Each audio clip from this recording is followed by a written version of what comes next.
Welcome viewers to the online series of lectures for the course of General Relativity. The course code for this course is PHY 413.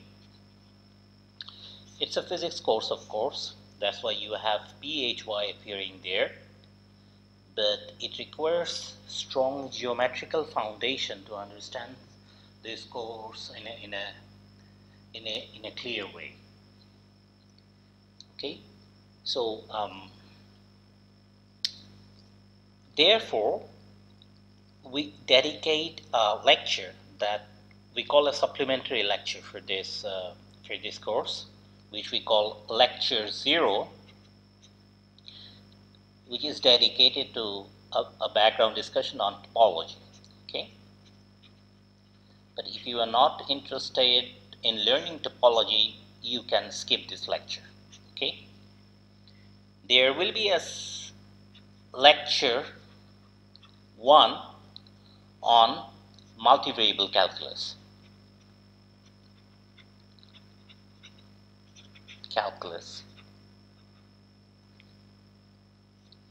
Okay, so this will enable you to learn how you do calculus on R to the n. Okay.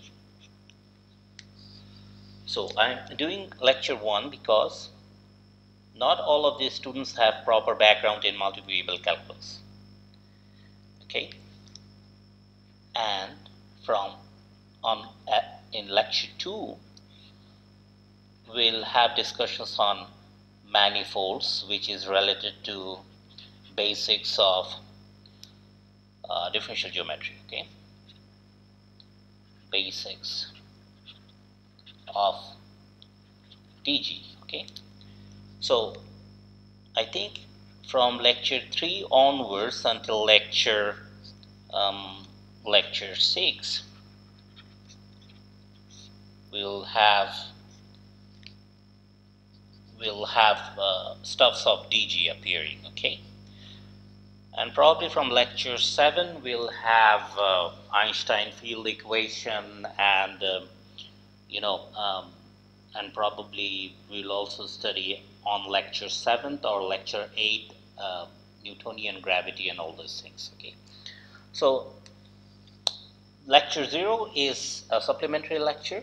It's not mandatory for you to go over this lecture if you are interested to learn, because we'll be talking about something which relates to topology in lecture 2, and if you want to skip those details related to those definitions, like we'll be talking about topological manifold in lecture 2. If you're not interested in learning what topological manifold really means, then skip it. Okay. It's not really necessary to know about topological manifold to understand general relativity. I agree. But if you want to have a clear understanding of the picture, go over this supplementary lecture. Okay. Lecture 1 is also important. Well, I'd say that it's important to know calculus, how you do calculus on R to the n, to have a strong grasp on how you do calculus on a manifold, on a general manifold. Okay. So from that point of view, lecture 1 is important. But I'll say that lecture 1, it's important to go over lecture 1, but you can skip lecture 0. Lecture 2 is very important because you'll study the basic definitions related to manifolds in lecture 2, and from lecture 3 and onwards, they are also very important. Okay. So now a list of readings. Okay. Like I told you before, that it's a geometric course. You need to have a strong geometric background to really understand what's going on there in general relativity. So we'll be listing some books on differential geometry, of course. Okay. But our basic text would be GR lecture note, which is available online. GR lecture notes by Harvey Riel.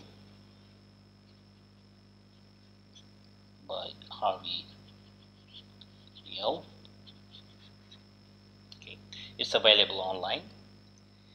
And the textbook that we will be following closely is is called General Relativity. Relativity by Robert M. Wald.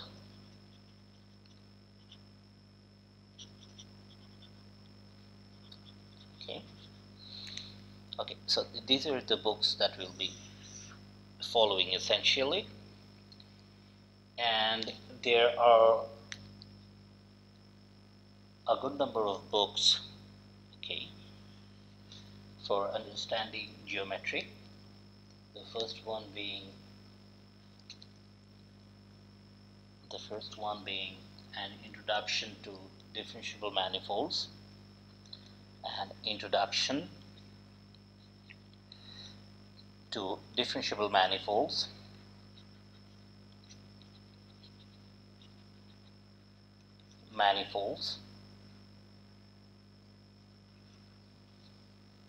and Riemannian geometry.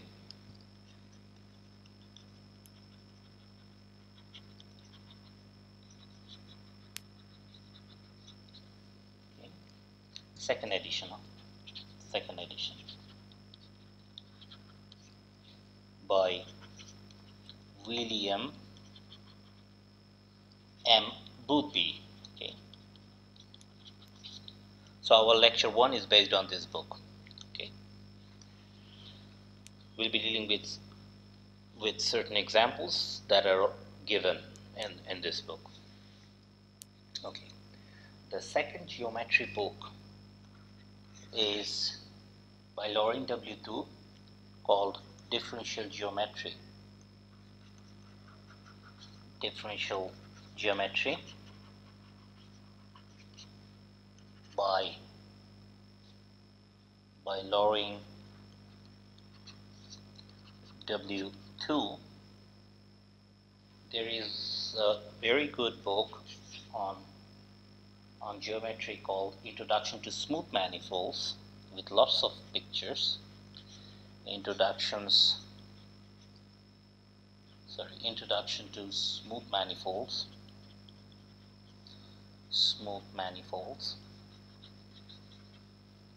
By John M. Lee.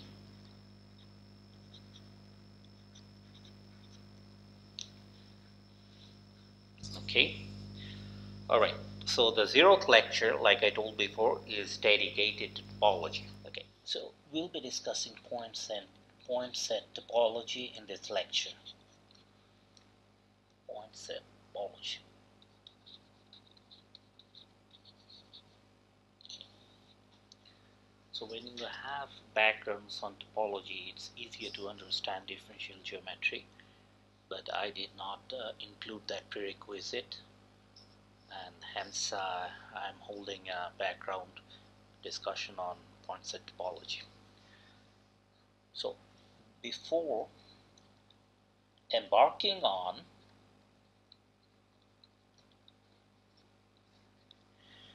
the concept of a general topological space,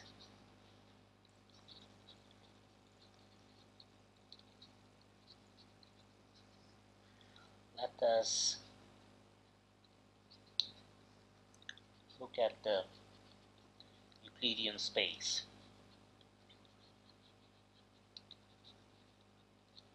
R to the n. This is a special kind of topological space. Okay, so let us get started with this special situation to motivate our discussion on a general setup. So first note that this Euclidean space Rn is equipped with the notion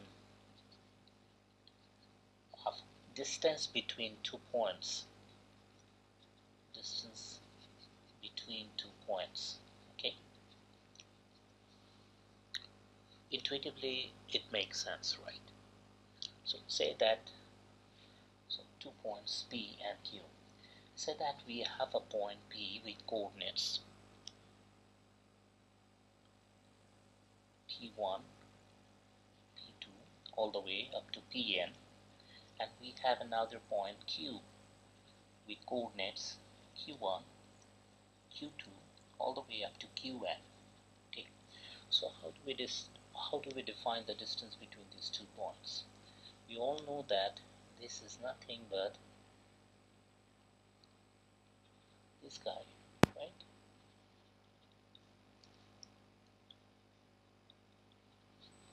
The Euclidean distance between 2 points in the given Euclidean space of dimension n. Okay, we all know that. So by using this notion of distance, one can define an open ball centered at point P in Rn and of radius r, which is of course a positive number, strictly positive number. And how do we define the open ball using this notion of distance? The open ball centered at P and of radius r is a set of all elements in Rn such that the distance from P to x is strictly less than r. So if you want to draw a picture of this ball, it looks like this.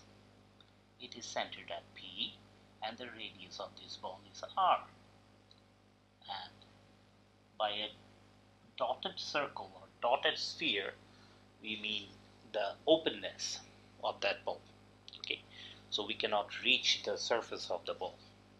We are not allowed to, because of the presence of this strict inequality. Okay, all right. So this is the Euclidean space. So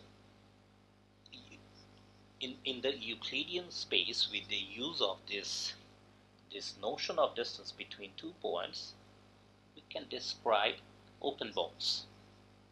Okay. Now let me erase this slide. Okay.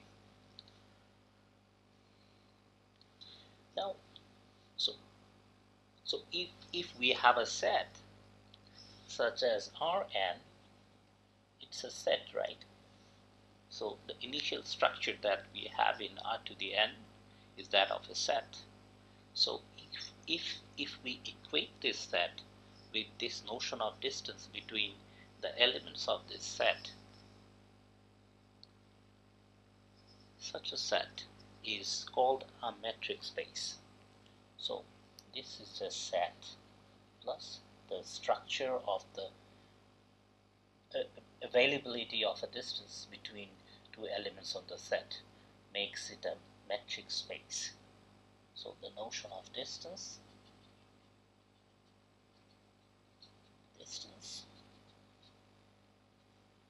between elements of the set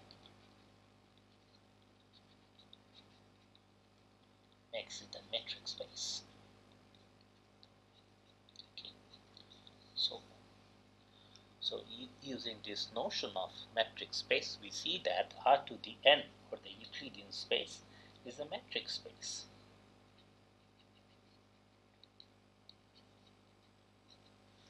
Okay. And we can talk about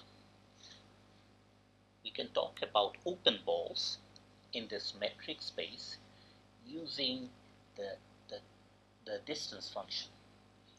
By the way, the distance function has a name in mathematics called a metric.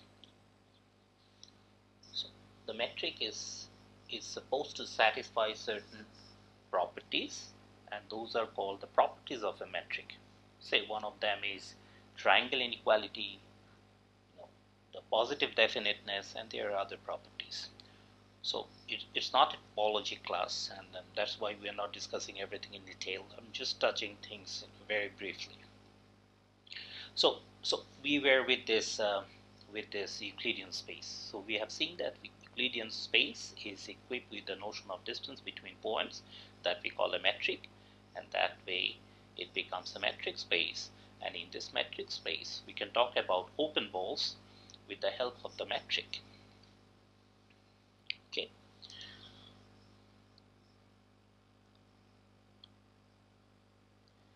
So now we can define open sets in this Euclidean space Rn, which is equipped with the metric, the standard metric that we wrote in the earlier slide. So we can define open sets in Rn using open balls BPR, which means that these open balls are centered at P and they are of radius R. Okay. So how can we define open sets in Rn using these open balls BPR? Let's see how. A set U in Rn, okay, so say that this is Rn and we have any set U, okay, and this will be said to be open. This is said to be open if for every P in U, so if I choose any point, no matter how close to that dotted surface, okay, I should always be able to find an open ball.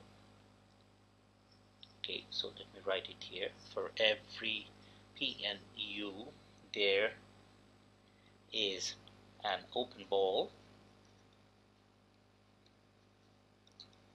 BPR. Okay, what does that mean? So that ball is going to be centered at P and the radius of that ball would be R in such a way that that ball is contained in U, such that BPR is contained in U. So no matter how close you go to the surface, the dotted surface, you can always find an R such that that ball centered at P and of radius R is always contained within this set U. Then you call this set an open set in Rn. Okay, so some important facts.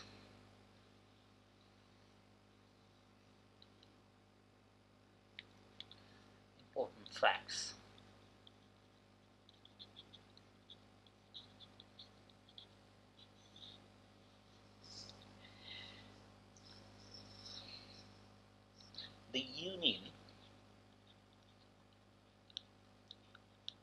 of arbitrary collection U alpha of open sets is open. Okay, so this alpha is an index taking value in an index set that may be a continuous uncountable set. Okay, say that alpha takes values in 1, 2 in this interval of the real line, so it can take all the continuous values from 1 to 2. Okay, so in that case it's called an index set, an index alpha, and this 1, 2 is called an index set. So this is an example of an index set. It doesn't have to be 1, 2, but so such an example. So an example of an index set is 1, 2. Okay, so an arbitrary collection means it's not even have to be a countable collection. Okay, it can be an uncountable collection. All right. So this was one of the important facts. There is another important fact. intersection of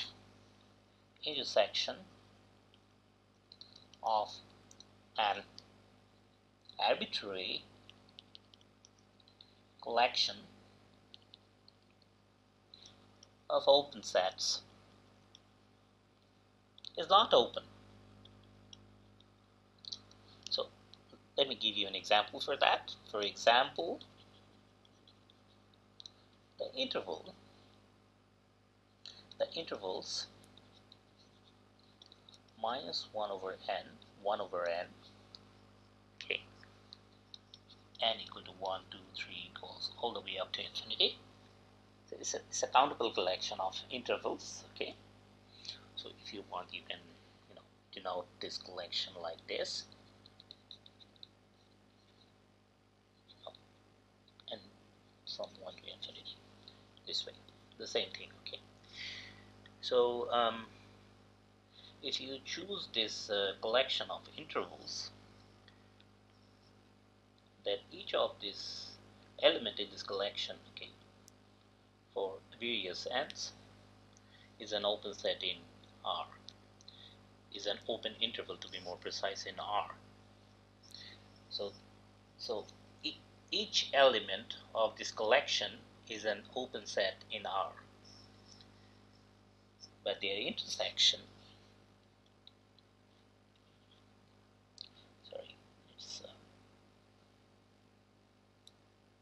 it's n, okay, minus n, 1 over n to 1 over n is equal to the singleton sigma. So it's easy to see it. So intuitively it makes sense, because this guy, so for n to be 1, this is minus 1, 1. So n to be 2 is negative 1 half. 1 half is decreasing. So negative 1/3, 1/3. So the intersection is going to be this point, the region, which is a singleton. But we know that this is not open. In fact, this is closed. Alright? Why is it closed? Because its complement is open. What is the complement of 0? The complement of 0 is minus infinity. 0 union 0 infinity is the union of two open sets, which is open. Therefore, their complement is closed. Okay. So what is true actually about the intersection of open sets? The intersection of a finite collection of open sets is actually open. So we replace an arbitrary collection with a finite collection.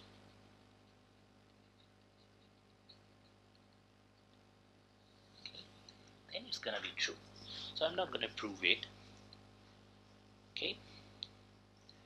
So as I said earlier, that it's not a topology course, so we don't have the scope of discussing many things in detail here. I'm touching the things very briefly to give you an idea about what topology means. Okay, so these are two important facts. So one fact is the union of arbitrary collection of open sets is open, and the intersection of a finite collection of open sets is also open. These are all happening in Rn. We're talking about Rn so far. Okay, let me erase it. Okay, so let me summarize what we did so far. The metric D in Rn allows us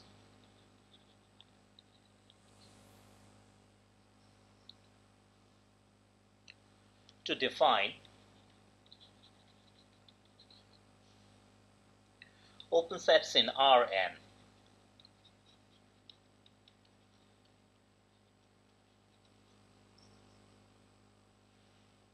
So in other words, what does it mean? In other words, given a subset of Rn, we can tell if it is open or not.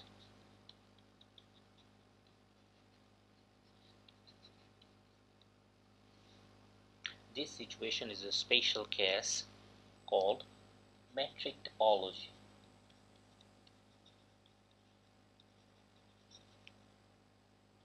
In Rn. Why? Because we are talking about open sets in terms of the metric D that we defined earlier.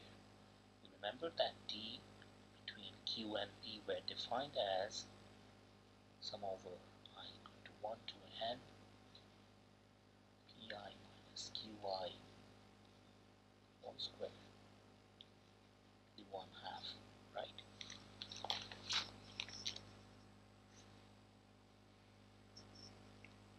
Okay, so this is the discussion on Rn, the Euclidean space. Now we give the general definition of topology on a set X. Definition. Topology. Remember that for Rn we have seen that the union of an arbitrary collection of open sets is open, and the intersection of a finite collection of open sets is also open. So that motivates us to give the general definition of a topology on a given set. Okay, a topology on a set S. A topology on a set S is a collection tau of subsets of S. So what do we have? We have a set to start with, and then we take a collection of subsets of S. Okay, so let me give you an example as we move on. Okay, so 1, 2, 3 is a set. Okay, so we can take the all possible subsets. Say we're looking for all possible subsets for the moment. Okay, so what are the possible subsets of this set? 1, 2, 3. These are the singletons, and we have two element sets: 1, 2, 2, 3, 3, 1. Okay, then we have the entire set, which is also a subset of itself, and we have the empty set. Okay, so the set of all possible subsets, we know from set theory that is called the power set of the given set. Okay, so tau is something like this. Okay, which is a collection of subsets of the given set. Collection of subsets of the given set. Okay, all right, so now we move on.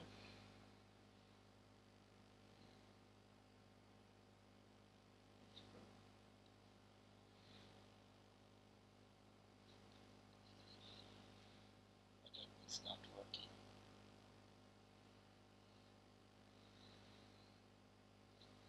So topology on a set S is a collection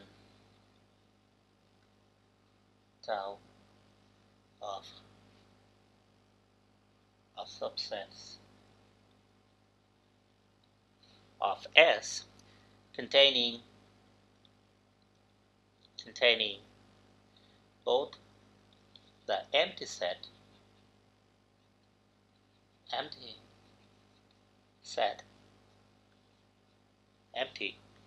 and the set S itself, such that we have seen in the case of the power set as well. The empty set and the total set were there in the power set as well. Okay, and the set S such that tau is closed under arbitrary union and finite intersection. What does it mean by closed? Let me explain. So if you say you have the collection of certain subsets of your given set, okay, say the power set collection for the earlier set, okay, 1 2 3, then you have 1 2 2 3 3 1, then you have empty, then you have 1 2 3. There were 8 such elements of in the collection, okay. So now, so these collection has to be closed under arbitrary union, meaning that whatever elements you choose from this collection, you take their union, and that should be in the set as well. So take 1 2 and 3, take their union. 1 2 3 is also there. You take 3 and 1 2, their union is 1 2 3. This is again here. You take 2 3 and 3 1, their union is 1 2 3 again, which is also in this collection. You take 1 and 2 only, their union 1 2 is there as well. So it is closed under arbitrary collection, union of arbitrary collection, okay. So there are not many choices here, so arbitrary is not probably the correct word here. Well, it's of course the correct word, but it's more restrictive in this case, okay. All right, what does it mean by closed under finite intersection? If we choose finitely many elements from this collection and take their intersection, that has to be in the set as well. For example, we choose 1 2 and 2 3, their intersection is 2, 2 is also here. We choose 1 and 3, their intersection is empty, empty is here. We choose 3 1 and 1 2 3, of course their intersection is 3 1 itself, it is here.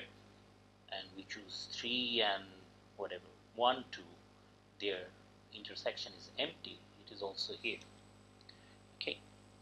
So this is the general definition of a topology on a given set, okay. So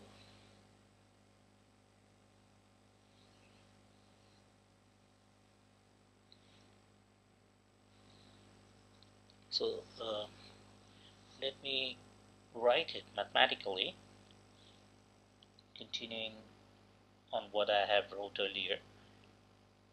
If U alpha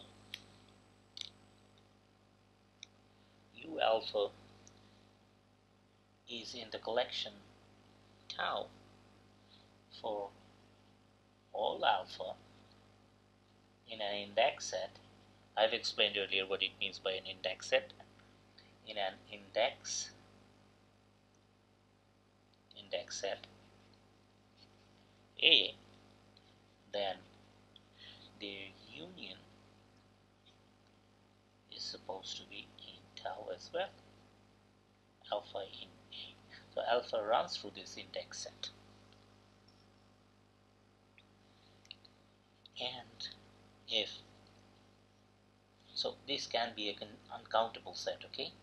But now we are not taking only countably, a countable set. We need a countably finite set for intersection of open sets, okay. Now, and if U1, U2, UN is in tau, see, it's a finite collection, right? You see, it's a countably finite collection.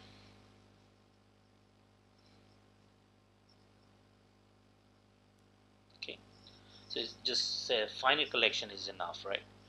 Then the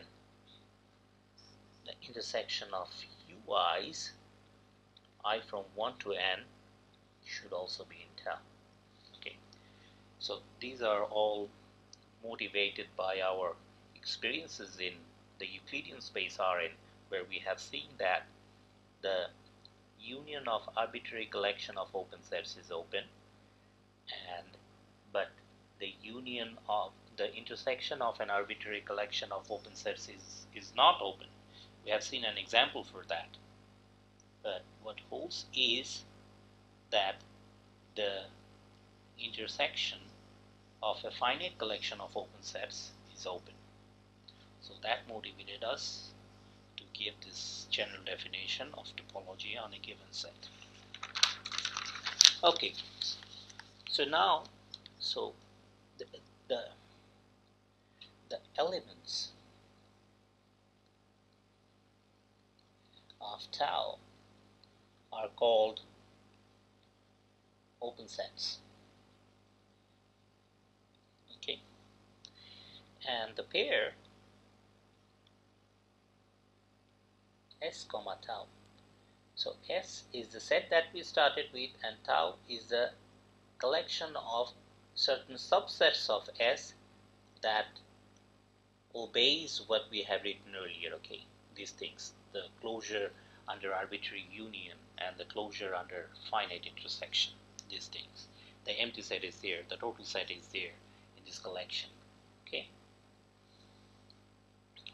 so if these are obeyed, these are all obeyed, then this pair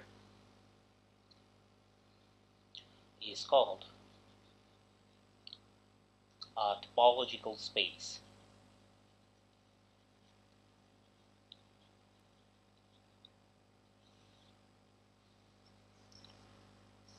Okay, so now there is another terminology of a neighborhood. Neighborhood of a point. Whenever we talk about neighborhood, there will be an associated point of the given set. So a neighborhood of a point in S, the given set, is an open set U containing P. Okay. All right. Now that we know what it means by open sets, we move to the notion of closed sets, which are the complements of the open sets. Okay.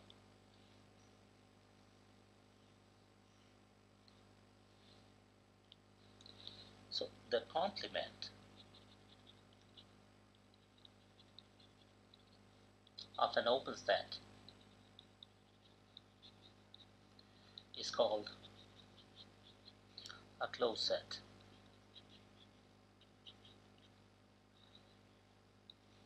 Right? Okay, so let Fi, I from 1 to n, be a finite collection of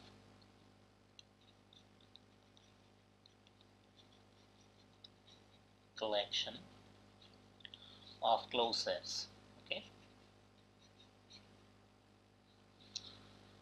Okay. It's a finite collection of closed sets. So then we know that from the definition of closed sets, S minus Fi, this finite collection, this is a finite collection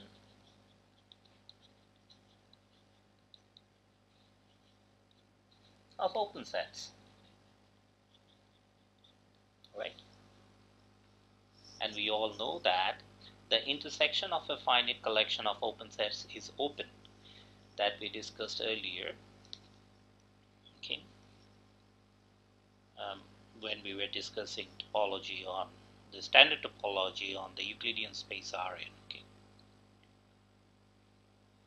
so it holds that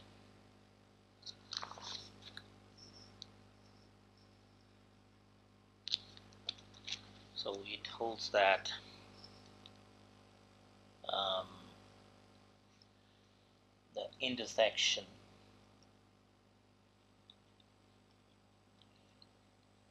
of these sets, okay, is open, right?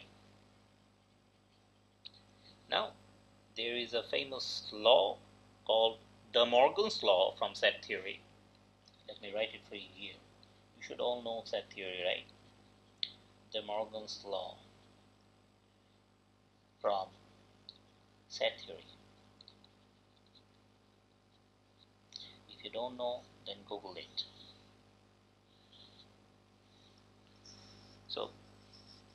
So by De Morgan's law from set theory,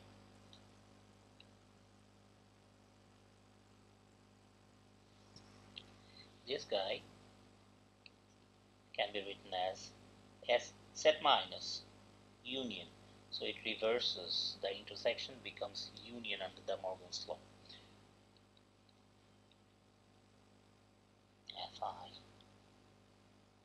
is open, okay?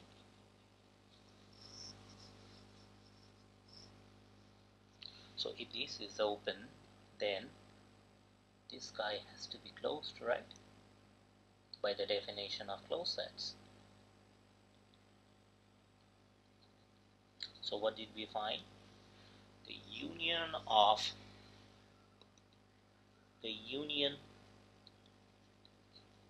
a finite collection of closed sets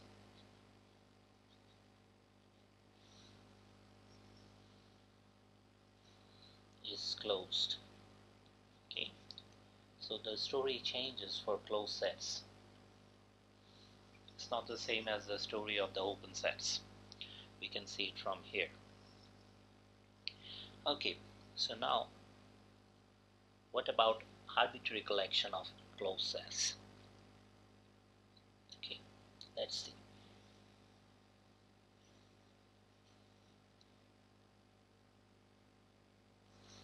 So now let F alpha belonging to an index set A be an arbitrary collection of closed sets. Okay, with A being an index set.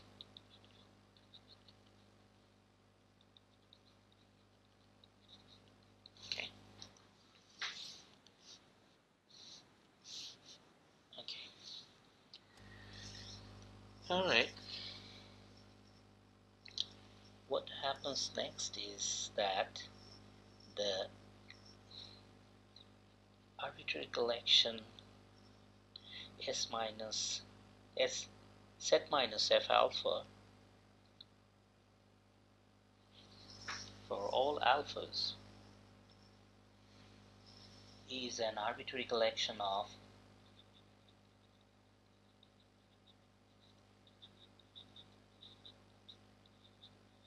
open sets, right?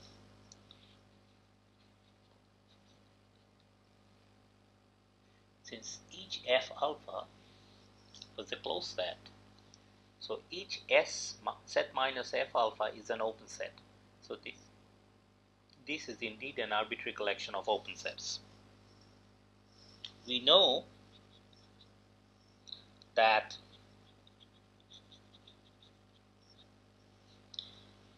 the union of an arbitrary collection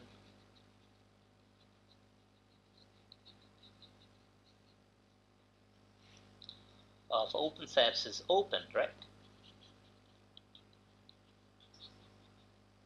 Therefore,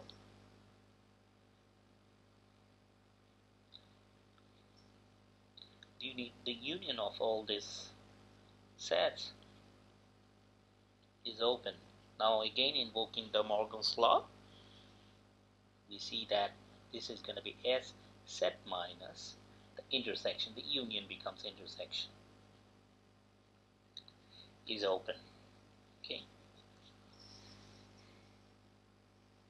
so since this guy is open, this has to be closed because its complement is open, so it has to be closed.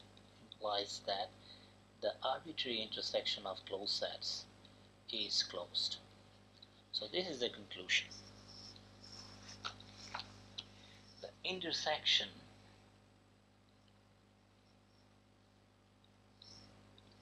of an arbitrary collection